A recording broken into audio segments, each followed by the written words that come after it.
दोस्तों नमस्कार। दोस्तों दुनिया के सबसे बड़े लोकतांत्रिक देश के लोकतंत्र का सच क्या है, यह जानने के लिए अब आपको जनता को टटोलने की जरूरत नहीं है, नागरिकों की नब्ज को देखने की जरूरत नहीं है। आम जनता को 2 जून की रोटी मिलती है या नहीं मिलती है, इस देश के बहुसंख्य नागरिकों को न्यूनतम जरूरतें भी पूरी कर पाने में सत्ता सरकार सक्षम है या नहीं है, जो नीतियां इस देश में बनाई जाती है वह नीतियां इस देश में जनता के अनुकूल है या प्रतिकूल है, कुछ भी जानने समझने की कोई जरूरत नहीं है। क्योंकि लोकतंत्र की सारी परिभाषा लोकतंत्र के मंदिर संसद में ही तो सिमटी हुई है। एक लिहाज से लोकतंत्र संसद का गुलाम है और संसद के भीतर बैठे हुए सांसद जो इस देश के भाग्य विधाता के तौर पर है, वह जो भी निर्णय लेंगे और उनकी संख्या जिस पक्ष में ज्यादा होगी वह निर्णय लोकतांत्रिक नीतियों के तहत ही माना जाएगा, चाहे उसका प्रभाव देश के बाहर में यानी संसद के बाहर में बड़ी तादाद में बहुसंख्य जनता पर गलत तरीके से पड़ रहा हो या उनके अनुकूल ना हो। लेकिन निर्णय संसद के भीतर लिया गया है, जहां पर जिस पक्ष में सांसदों की संख्या है, तो फिर किसान कितना भी हंगामा करते रहें, देशव्यापी बंद की दिशा में क्यों ना बढ़ जाए। लेकिन 3 विधेयक आज राज्यसभा में भी पास हो गए, पहले लोकसभा में और आज राज्यसभा में। यह अलग मसला है कि राज्यसभा के भीतर में खासा हंगामा हुआ।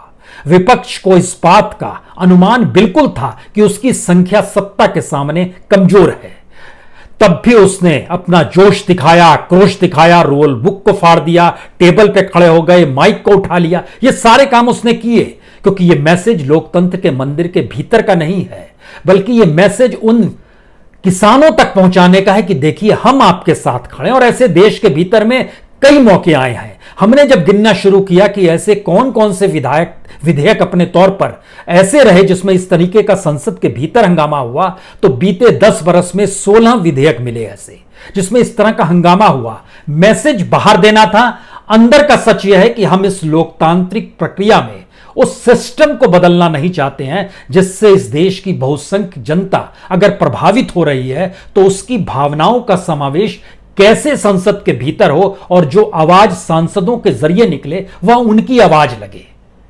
ऐसा कुछ भी नहीं है, क्योंकि एक अपने तरीके का विशेषाधिकार संसद के भीतर बैठे हर सांसद को मिल जाता है। वह चुनाव हार भी जाए तो भी पेंशन के तौर पर मिल जाता है, और यह स्थिति देश के विधानसभाओं में भी है।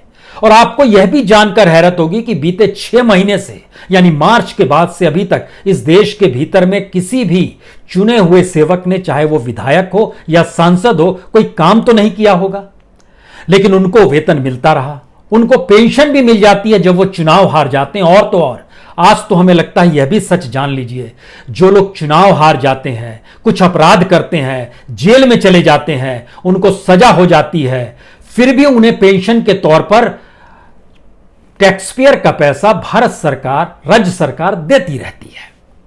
यह कमाल की स्थिति है जो सिर्फ इस देश के लोकतंत्र के मंदिर विधानसभा या संसद के भीतर बैठे हुए लोगों को ही यह सुविधा मिलती है। यानी एक देश एक बाजार चलेगा, एक देश एक टैक्स चलेगा, एक देश एक झंडा चलेगा, एक देश एक निशान चलेगा, लेकिन इस देश के भीतर में एक देश एक तरह के सांसद और एक तरह के विधायक नहीं चलेंगे। उनकी सुविधाएं अपरंपार हैं, असमानता उनके बीच भी है। ऐसा नहीं है कि हर सांसद अपने तौर पर खूब रईस है, नहीं, उसमें भी कुछ लोग हैं। लेकिन आज सभी बातों का जिक्र करने के लिए हमें लगता है कि आज सांसदों से ही बात पहली शुरुआत की जाए, क्योंकि सांसद जो भी निर्णय लेते हैं, पार्लियामेंट के भीतर में राज्यसभा में हंगामा हो गया तो यह खबर बन गई। लेकिन क्या आपको पता है कि इन सब के बीच एक दिन पहले ही इंडस्ट्रियल रिलेशन कोड बिल भी पास किया गया है। उस बिल में इस बात का जिक्र है कि जो कंपनी के पास 300 से ज्यादा या 300 के लगभग कर्मचारी हैं, वो किसी को भी हायर फायर कर सकता है, किसी को भी हटा सकता है, निकाल सकता है। उस पर केंद्र सरकार से ना कोई अनुमति लेने की जरूरत है, ना केंद्र सरकार किसी तरीके से दखल देगी, क्योंकि वह चाहती है कि कंपनीज को फ्रीली हैंड दिया जाए।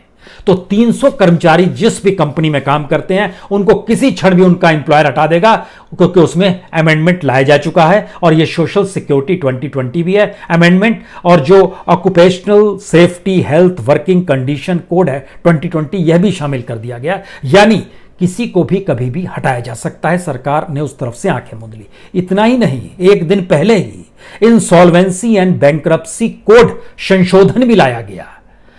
मार्च के बाद से जो महामारी का दौर था उसमें इस बात का जिक्र था कि जो कंपनियों ने बैंक से लोन लिया है वह लोन अगर नहीं लौटा पाती हैं, जो 90 दिनों की स्थिति होती है, तो उसको हम लोग दिवालिया घोषित करें, एनपीए में वो हिस्सा लेकर आए। सुप्रीम कोर्ट ने अभी तो एनपीए के ऐलान तक पे रोक लगाई है, 28 तारीख को सुनवाई है, देखें क्या निकलता है। लेकिन इसके पक्ष में यह जो विधेयक लाया गया, इंसॉल्वेंसी एंड बैंकरप्सी कोड, इसमें अब कोई भी कंपनी को अगली मार्च तक, यानी इस पूरे फाइनेंशियल ईयर में देखिए 25 मार्च से शुरू हुआ था मामला और कहा गया था कि अगले 6 महीने तक जो कंपनी पैसा नहीं लौटा पाएगी, जो बैंकरप्ट अपने आप को कहेगी, जो बैंकरप्सी के तौर पर आ चुकी होगी सामने, अब हम उसको नहीं बताएंगे, अगली मार्च तक 6 महीने और बढ़ा दिया गया। यानी हर के लिए अपने अपने तरीके से सुविधाओं को सत्ता संसद के जरिए ही गढ़ती है और कहती है डेमोक्रेसी तो यही है। तो हमें लगता है कि आज इस संसद के भीतर कुछ और झांकने की जरूरत है, क्योंकि संसद का एक अनूठा सच है। यह अनूठा सच यह है कि संसद में जो सांसद बैठे होते हैं, अगर उनको औसतन सैलरी के तौर पर निकालिएगा, औसतन तकरीबन 5 लाख रुपए उन्हें मिलते हैं एक महीने के। इसमें डेली अलाउंस भी कुछ शामिल होता है, जो नहीं शामिल होता है उसमें ट्रैवल अलाउंस नहीं शामिल होगा, मेडिकल फैसिलिटी नहीं होगी, उसमें इलेक्ट्रिसिटी बिल नहीं होगा, वाटर बिल नहीं होगा, हाउस रेंट नहीं होगा, जो फैमिली को जो सुविधा दी जाती है सांसद को वह भी शामिल नहीं होगा, कॉन्स्टिट्यूंसी अलाउंस अलग से होगा। कुल मिलाकर सुविधाओं का अपरंपार है। लेकिन हम पहले राउंड में 5 लाख ही जोड़ते हैं, 5 लाख रुपए एक सांसद को, यानी 542 सांसद, प्राइम मिनिस्टर को छोड़ दीजिए, 542 सांसदों को पर महीने अगर सबको जोड़ दीजिएगा तो यह लगभग 27 करोड़ 10 लाख बनते हैं। और इसको अगर आप ईयरली में कन्वर्ट कर दीजिएगा तो यह लगभग 325 करोड़ बनते हैं। इंसॉल्वेंसी 1 साल तक लागू है, एनपीए भी कमोवेश माना जा रहा है 1 साल तक लागू होगा। बैंक बताएंगे नहीं किसने कर्ज नहीं लौटाया, किसने क्या कुछ नहीं किया, सारी सुविधाएं 1 साल तक। और जो संसद चल रही है मौजूदा वक्त में, संडे को भी चल रही है, क्योंकि उसे बिल पास करना है, क्योंकि बिल उस लोकतंत्र का एक ऐसा पेंच है जिसके जरिए आप पेंच जब कसते हैं यानी पास करते हैं तो कहते हैं यही तो डेमोक्रेसी है। वो चाहे उसका असर बाहर जन विरोधी हो, चाहे उसका असर एक किसी खास तबका को खूब लाभालाभ देना हो, कुछ भी हो सकता है।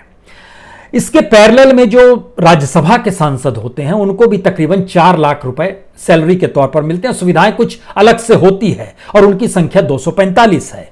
एक महीने में 245 राज्यसभा के सांसदों को, यानी 9 करोड़ 80 लाख रुपए, और ईयर 1 साल का उसको जोड़िएगा तो लगभग 117 करोड़ राज्यसभा के और लोकसभा के 325 करोड़, दोनों को मिला दीजिएगा तो लगभग 442 करोड़।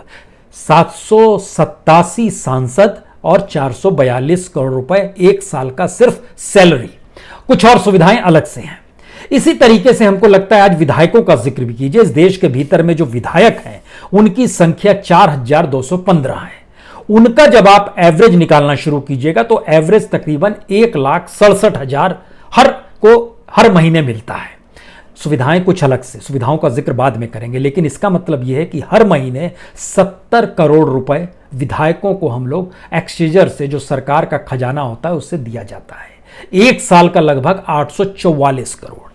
विधायक और सांसद दोनों को जोड़ दीजिएगा तो तकरीबन 5000 सांसद और विधायक पूरे देश में होते हैं। इनको जो हम पैसा दे रहे हैं वो लगभग 1286 करोड़। इतना ही लगभग अलाउंसेस का ही पैसा होता है। दोनों मिला दीजिएगा तो इसका मतलब बन जाएगा, तमाम सुविधाओं को अगर मोनेटाइज कर दीजिएगा, जो भी इनको सुविधा दी जा रही है, इसको जब आप मोनेटाइज करेंगे तो लगभग ये 2500 करोड़ का हो जाएगा। इसका मतलब यह है कि इस देश के 5000 विधायक और सांसद अगर सभी को मान लिया जाए कि वो नीतियां बनाते हैं, कानून पास करते हैं, लोकतंत्र को जिंदा रखते हैं। यह अलग मसला है कि जो सत्ता पक्ष होता है जिंदा उसी को रखना है, विपक्ष सिर्फ विरोध करने के लिए होता है, उनकी कोई अहमियत नहीं है। इस डेमोक्रेसी में विपक्ष का कोई मतलब नहीं है। उनको थोड़ी देर के लिए भूल जाइए और मानिए सभी मिलकर करते हैं। हमने जब निकाला तो हमें लगा ये 5000 लोग अगर 2500 करोड़ रुपए सालाना इन पर खर्च हो जाता है तो क्यों नहीं इन 5000 लोगों की जगह इस देश में जो बेस्ट माइंड हैं, जो बैचलर ना कहिए, जो ग्रेजुएट हैं, जो हायर एजुकेटिव हैं, जिनको नौकरी भी चाहिए, जो बेरोजगार हैं, 20,000 लोगों को अगर आप 1 लाख रुपए 1 साल तक देंगे तो इतना पैसा आएगा। इन 5,000 के बदले 20,000 सबसे बेस्ट माइंड इस देश के उठा लीजिए, 1-1 लाख रुपया देना शुरू कीजिए। हमें लगता है वो सबकी स्थिति इस देश के भीतर में ठीक कर देंगे, क्योंकि वो एक पॉलिसी के तहत काम करेंगे, एक होमवर्क होगा, उसकी एक तैयारी होगी, डाटा कलेक्शन होगा, उस पर फिर एक रिसर्च कर रहे होंगे, ये सारी चीजें करेंगे और इस देश को ठीक कर देंगे। और 1-1 लाख रुपया दीजिए, कम भी आप कीमत नहीं दे रहे हैं। 20,000 लोगों को 1 लाख रुपए या 5,000 सांसद विधायकों को 1 साल के लिए 2,500 करोड़ रुपए, यह तय करना चाहिए। इसलिए भी तय करना चाहिए क्योंकि बड़ी मनमानी चलती है इस देश के भीतर में, हर कोई अपने लिहाज से तय कर लेता है। यानी आपको यह भी जानना चाहिए कि कितना पैसा मिलना चाहिए वेतन के तौर पर। इस देश में संसद तो एक ही है, लेकिन विधानसभा तो कई है। हर विधानसभा ने अपने तौर पर अपने विधायकों को कितना पैसा मिलेगा यह तय कर लिया। मसलन तेलंगाना के एमएलए को सबसे ज्यादा पैसा सैलरी के तौर पर मिलता है 2.5 लाख रुपए। उसके बाद दिल्ली का नंबर आता है 2,10,000 रुपए। उसके बाद मध्य प्रदेश का नंबर आता है 2,10,000 रुपए। दिल्ली और एमपी बराबर हैं, तेलंगाना 2,50,000 है। बिहार 1,65,000 देता है। यानी देखिए अलग अलग जगह अलग अलग है। महाराष्ट्र 1,64,000 देता है, छत्तीसगढ़ 1,35,000 देता है, गुजरात 1,27,000 देता है। लेकिन इस देश के भीतर में बंगाल भी है जो सिर्फ 52,000 रुपीज देता है, उड़ीसा भी है जो सिर्फ 35,000 रुपए देता है, केरल भी है 43,000 रुपए ही देता है, उत्तरांचल भी है जो कि 35,000 रुपए, उत्तराखंड 35,000 रुपए देता है अपने विधायकों को। यानी विधायक हर राज्य में वहां की सत्ता अपने तौर पर तय करे कि वो कितना देगी, वो दे देती है और उन सुविधाओं के मद्देनजर दे देती है। यानी एक देश एक तरह का विधायक नहीं चलेगा, अपनी सुविधा अनुसार आपको पैसा है तो दे दीजिए, कर दीजिए दान, और उसमें तमाम सुविधाएं, उसके बाद अलग से वो एक लंबी फेरिस्त है। मामला सिर्फ इतना भर नहीं है, मामला यह भी है कि जो विधायक चुनाव हार जाते हैं उसके बाद वो एक्स एमएलए एमपीज हो जाते हैं, उनको भी खूब इस देश में पेंशन दी जाती है। पेंशन भी टैक्स पेयर का पैसा है, सरकारी खजाने से पैसा दिया जाता है। इसके बारे में इसलिए जानना चाहिए क्योंकि यह भी अलग अलग राज्यों ने अपने अपने तरीके से अलग अलग रकम तय कर दी है। कोई न्यूनतम पहले राशि बतलाते हैं, कोई 35,000 देता है, कोई 50,000 देता है, कोई 60,000 देता है। यह न्यूनतम है जो सैलरी के तौर पर है। उसके अलावे रेलवे की सफर, हवाई जहाज का सफर, मेडिकल सुविधा, ये सारी अलग चीजें हैं जो हारे हुए विधायक और सांसद को भी मिलती है। लेकिन बड़ा महत्वपूर्ण है कि हमें लगा कि जो विधायक अपराध करता है, क्योंकि पार्लियामेंट के भीतर का हम लोग लगातार जिक्र करते हैं कि बड़ी तादाद में सिटिंग एमपीज के ऊपर कितने आरोप लगे हुए हैं, जो गंभीर आरोप लगे हुए हैं उनकी संख्या भी 100 से ज्यादा है। जिनके ऊपर आपराधिक कृत्य लगे हुए हैं, अलग अलग एफआईआर दर्ज है अपने अपने तौर पर, उनकी संख्या 200 से ज्यादा है। इस स्थिति में इस देश के भीतर में अपराधी तंत्र हावी है या आपराधिक मानसिकता हावी है, अब ये बताने की जरूरत नहीं है। लेकिन एक पीपी कपूर है, आरटीआई एक्टिविस्ट, उनका एक डॉक्यूमेंट हमारे पास आया। उन्होंने जानकारी दी कि हमने देश के बारे में अलग अलग जगहों से लिया था कि किसको कितना पैसा मिलता है, और वो जानकारी मिलते मिलते हमारी नजर टिक गई हरियाणा पर। हरियाणा में कितनी बड़ी तादाद में पूर्व विधायक हैं और कितनी बड़ी तादाद में पूर्व विधायकों को पैसा मिलता है, यह जानकारी आपको भी होनी चाहिए, क्योंकि हरियाणा में 51,750 रुपीज मिलता है पेंशन के तौर पर हारे हुए विधायक को।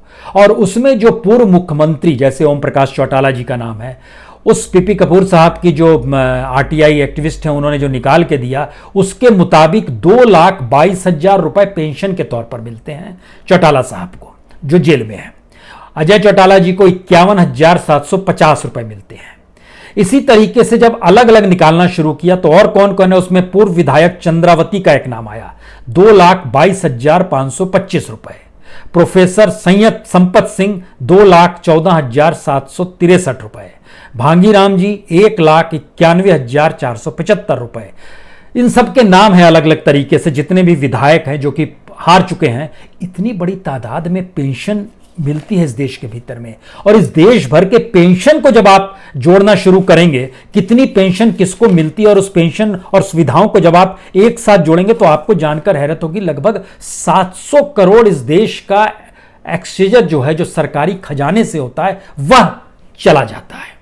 यह है इस देश के भीतर का एक अनूठा सच। इतनी बड़ी संख्या में क्या आपके जहन में एक बात यह नहीं आती है कि अगर इतनी बड़ी रकम है तो इस देश के भीतर में कुछ रोजगार दे दिया जाए और सांसद और विधायकों को कहा जाए आप 1 साल के लिए घर पे बैठिए, हम कुछ रोजगार देने जा रहे हैं। क्योंकि रोजगार देने का मतलब यह है, हमने उसका भी जब पता लगाना शुरू किया तो पता चला कि पिछले 5 साल के भीतर में हम जिनका नाम ले रहे हैं उसको जोड़ते चले जाइएगा। Staff selection commission, UPSC, Delhi subordinate service selection, Bihar staff selection commission, Uttar Pradesh public service commission, railway recruitment board, FCI, BPSC, Delhi metro railway corporation, defence research and development organisation, Delhi high court, Rajasthan subordinate ministerial service selection board, इन तमाम जगहों पर Bihar police recruitment, और इसके अलावा सभी state के public service commission को भी जोड़ दीजिए।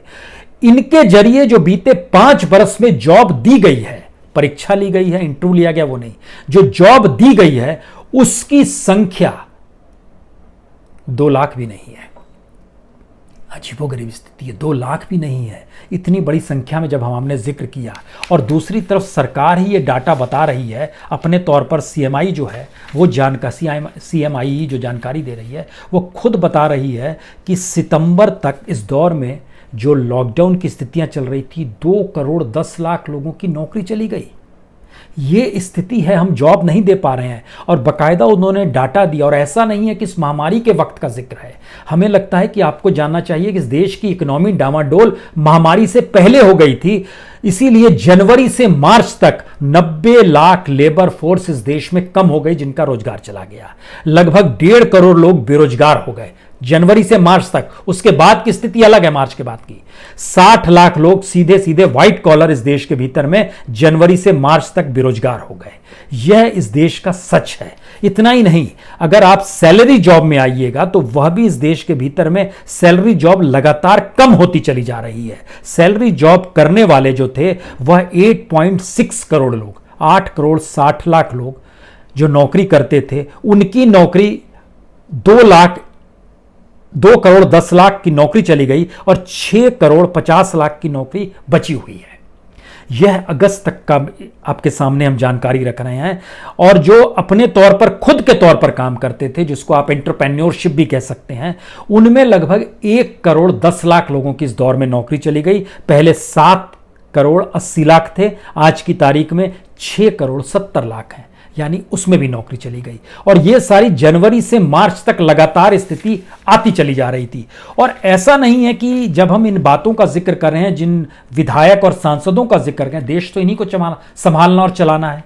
इनके जरिए जब बात निकल कर आई कि इन्होंने अपने तौर पर किया क्या, तब यह जानकारी आई कि नौकरी कोई देगा तो कैसे देगा इस दौर में, क्योंकि जो लिस्टेड कंपनी है शेयर मार्केट की, सभी लिस्टेड कंपनी, सवाल यह नहीं है कि इनकी स्थिति आज नाजुक है। हम आपको लिए चलते हैं जुलाई से सितंबर 2019।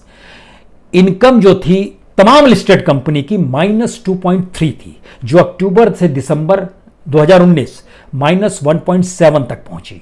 जनवरी से मार्च में स्थिति नाजुक होकर -4.9 आ गई। इस महामारी के दौर में स्थिति वाकई नाजुक हो गई है और -28.1% हो गया। अब सवाल है कि कोई लिस्टेड कंपनियों के पास अगर इनकम -28 तक पहुंच गया तो वो नौकरी कैसे देंगी, लेकिन इसकी जिम्मेदारी कौन लेगा। इसी तरीके से जो एक्सपेंसेस हैं वह एक्सपेंसेस भी अब कम होने चले गए और नेट प्रॉफिट है वह भी घटते घटते 41% तक चला गया। लेकिन घटते घटते का मतलब माइनस है, और माइनस आज से शुरू नहीं हुआ है, यह 2019 से ही शुरू हो गया था।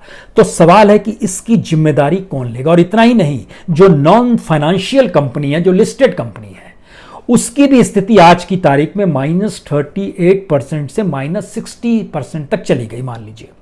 सवाल है कि यह माइनस का जिक्र जो, चाहे वो इनकम हो, चाहे एक्सपेंस हो, चाहे नेट प्रॉफिट हो, यह भी 2019 से ही शुरू हो गया था। फिर वही सवाल है, नौकरी कौन देगा। हमने इस बीच में निकाला कि इस देश के भीतर में जिनको रोजगार चाहिए या जिनको रोजगार देने की स्थिति में हम लोग को ये लगता है कि आना चाहिए, इस देश में आप कम से कम शिक्षकों की तो व्यवस्था कर लेते। उसका डाटा शायद कहीं आपको और ज़्यादा चौंका दे, क्योंकि इस देश के जो मंत्री हैं उन्होंने ये जानकारी दी कि तकरीबन इस देश में जो स्कूलों में पढ़ाने वाले टीचिंग पोस्ट होती है, उसमें भी हमको 10,60,000 टीचिंग पोस्ट वैकेंट पड़ी हुई है, खाली पड़ी हुई है। हम वह भी तो हमने उसका भी निकाला कि इनको जितना पैसा मिलता, अगर ये 10 लाख लोगों को रख देते टीचिंग पोस्ट पे तमाम स्टेट्स में, अक्रॉस द स्टेट, तो भी इनको जो पैसा मिलता, ये विधायक और सांसदों को और पेंशन वाले सांसद और विधायकों को जो पैसा मिलता है, अगर इन सबको 1 साल के लिए बंद कर दीजिए तो फिर इन सभी को नौकरी मिल जाएगी। बड़ा सांसद है। आप आंकड़े जानना चाहते हो तो जरा समझिए, बिहार में 6,88,000 सैंक्शन पोस्ट है, टीचिंग पोस्ट, लेकिन आज की तारीख में 2,75,000 पोस्ट खाली पड़ी है। उत्तर प्रदेश में 7,52,000 पोस्ट सैंक्शन है, लेकिन 2,17,000 पोस्ट खाली पड़ी है। झारखंड में 2,38,000 पोस्ट सैंक्शन है, 95,000 पोस्ट खाली पड़ी है। ऐसा नहीं है कांग्रेस शासित राज्यों का जिक्र नहीं, छत्तीसगढ़ में 2,38,000 सैंक्शन पोस्ट हैं, 51,000 पोस्ट खाली पड़ी है। राजस्थान में 4 लाख सैंक्शन पोस्ट हैं, 47,000 पोस्ट खाली पड़ी है। और इन सब के बीच वेस्ट बंगाल में 6,37,000 पोस्ट हैं, 72,000 पोस्ट खाली पड़ी है। मध्य प्रदेश में 4,70,000 सैंक्शन पोस्ट हैं, 91,000 पोस्ट खाली पड़ी है। ये सारी खाली सिचुएशन पूरे देश के अलग अलग हिस्सों में है। इनको हम लोग क्यों नहीं भर सकते हैं? असल में मुश्किल यह है कि इस लोकतंत्र के भीतर का एक अनूठा लोकतंत्र है। उस लोकतंत्र का मतलब यह है कि अगर आप पंचायत स्तर से आ जाएं, पंचायत स्तर, इस देश के भीतर में ग्राम पंचायतों की संख्या तकरीबन 2.5 लाख है। सांसद और विधायक का हमने आपसे जिक्र कर दिया। इन सारे लोगों को अगर आप जोड़ते चले जाइएगा और इनकी इकोनॉमी को जोड़िएगा जब, तब आप समझ पाएंगे कि इस देश के बारे में निर्णय लेने की जो इनके पास जो पावर है, उस पावर का इस्तेमाल अगर ये सही तरीके से करें और इनके पास जो बजट आता है उस बजट का इस्तेमाल अपने तौर पर सही तरीके से करें, तो फिर शायद इस देश के भीतर में लोकतंत्र का मंदिर लोकतंत्र कहलाएगा। लेकिन वो है नहीं। लेकिन इसका एक दूसरा संकट भी है। इस संकट को भी थोड़ा समझना चाहिए, क्योंकि संसद के भीतर भी कितना संकट है। हमने पिछले दिनों इलेक्शन कमीशन को एक लेटर भेजा और पूछा था कि ऐसे कितने सांसद हैं जिनकी आय जो है वह 1000% से ज्यादा बढ़ गई। उन्होंने एक जानकारी भेजी, लेकिन उसमें भी देखिए क्या मुश्किल आई। उसका जिक्र हमने पिछली बार किया था, एक बार उसमें हमने जिक्र किया था जब हम पॉलिटिकल इकोनॉमी, करप्ट इकोनॉमी का जिक्र कर रहे थे। उसमें जो नंबर 1 पे था उसकी संख्या बढ़ी थी 8,141% 5 साल में। दूसरे नंबर पर जो थे उनकी संख्या बढ़ी थी 1,32%, 1,032%, 1032%। अब आपको यह जानना चाहिए कि जिसकी 8,141% बढ़ी, उसकी जो संपत्ति है वह फिर भी करोड़पति नहीं हो पाया, वह भी सांसद है। और जिसकी 1,000% बढ़ी वह करोड़पति से और करोड़पति हो गया। इसमें और सुनिए, पिछली बार हमारे पास चूंकि सिर्फ वही डाटा आया था तो हमने जिक्र किया था कि नंबर 1 पे सीकर से चुने जाने वाले सुमेधानंद सरस्वती जी हैं। लेकिन सुमेधानंद सरस्वती जी की त्रासदी क्या है? वह कोई बहुत रईस आदमी नहीं है, एक सामान्य सांसद है। उनकी संख्या, उनके पास जो पूंजी थी 2014 में सिर्फ 34,000 रुपए थी। अब आप कल्पना कीजिए, 34,000 रुपए से 2019 में उनकी जो एसेट्स हैं और जो दिखलाया उन्होंने वह तकरीबन 28 लाख हो गया। फिर भी देखिए 1 करोड़ नहीं पहुंचा। तो सुमेधानंद जी की संख्या इलेक्शन कमीशन ने जानकारी दी 8,141% बढ़ गई। तो जाहिर है वो नंबर 1 हो गए। लेकिन उनके पास संपत्ति नहीं है, वो एक सामान्य स्थिति में ही है। लेकिन दूसरी तरफ दूसरा नाम आया ज्योतिरादित्य सिंधिया का। ज्योतिरादित्य सिंधिया के पास 2014 में कितनी संपत्ति थी? 33 करोड़ रुपए। 2019 में कितनी संपत्ति हो गई? 374 करोड़ रुपए। कितनी संपत्ति बढ़ गई। हालांकि जो दिखाया गया उसमें सैलरी है, पार्लियामेंट से मिलने वाली सैलरी है, जो कंपनीज चलती है उसके जरिए जो सैलरी मिल रही है वो मिला गया, जो रेंटल हाउस है उसके जरिए दिखाया गया कि इतनी कमाई हो गई। लेकिन फिर भी पार्लियामेंट के भीतर भी सांसद जो है उसमें ऐसे सुमेधानंद जी जैसे भी सांसद हैं जो कि उस रूप में रईस नहीं है, लेकिन उनकी पूंजी बढ़ गई। और इलेक्शन कमीशन ने जब 1,000% से ऊपर किसकी पूंजी बढ़ी है यह लकीर खींची तो उसमें पहला नाम उस शख्स का आ गया जो करोड़पति भी नहीं है। यह एक अजीबोगरीब त्रासदी। इसको लेकर जब जनता के बीच में आप जाएंगे तो इस देश में गरीबों की हालत, जो पर कैपिटा इनकम है या फिर जो गरीबी की रेखा से नीचे हैं, जो 32 रुपए पर जीवन जीते हैं या 28 रुपए पर जीते हैं, उनका 28 रुपए से 50 रुपए हो जाना यानी अपरंपार संपत्ति हो जाना होगा। लेकिन इस देश के भीतर में जो कॉरपोरेट्स हैं, उनकी संपत्ति में अगर 10 करोड़ का भी मुनाफा हो जाता है, वह भी मायने नहीं रखता, वो भी नेगेटिव में चला जाता है। यह है हिंदुस्तान की डेमोक्रेसी का एक अनूठा सच। तो लोकतंत्र अगर अंक गणित पे टिका हुआ है, और अंक गणित अगर पार्लियामेंट के भीतर है, और पार्लियामेंट के भीतर बैठे हुए लोग अगर इस बात पे सहमति बताते हैं कि उनको कहां से पैसा उनके पास आना है और कहां पैसा जाना है, तो आप स्थिति को जरा समझने की कोशिश कीजिए कि हमारी डेमोक्रेसी पर जनता का भरोसा कब तक रहेगा और किस रूप में रहेगा। और वहां बनने वाले नियम कायदों की रक्षा के लिए इस देश के भीतर में तमाम सिस्टम काम जरूर करेगा, लेकिन एक अविश्वास की स्थिति लोकतंत्र के मंदिर को लेकर ही जनता के भीतर होगी। और आने वाले वक्त में जो किसान आंदोलन करेंगे, जाहिर है जो राज्यसभा और लोकसभा में विधेयक किसानों का पास हुआ है उसके खिलाफ करेंगे। जो लोग मजदूरों को हटाया जाएगा जिन जगहों से, वह भी विरोध करेंगे, ये कंपनी क्यों हटा रही है। लेकिन अब तो नियम बना दिया गया है कि 300 तक जिनके पास कर्मचारी हैं वो जिसे मन चाहे हायर फायर की स्थिति में आ सकते हैं, कोई दखलंदाजी नहीं होगी। ये मामला ये कोर्ट में भी नहीं जाएगा। डेमोक्रेसी का ये एक अनूठा सच है। और इस अनूठे सच की आखिरी बात, जनता को ही यह समझना है कि दरअसल वह अपने सेवकों को जब चुनती है कि आप इस रूप में हमारे सेवक के तौर पर हमारी जिंदगी को ठीक कीजिए, तो उसके उस दिलासे में मत आइए, उसके द्वारा किए जा रहे भरोसे को मत समझिए, बल्कि इस बात को समझिए वाकई उसका जुड़ाव उस जनता से है या नहीं है। जिस जनता को 2 जून की रोटी ना मिले तो उसके लिए जिंदगी जीना कितना मुश्किल हो जाता है। इस दर्द को पार्लियामेंट के भीतर बैठे लोग समझ पाते हैं, नहीं समझ पाते हैं, यह समझना बहुत जरूरी है। बहुत बहुत शुक्रिया, बहुत बहुत शुक्रिया।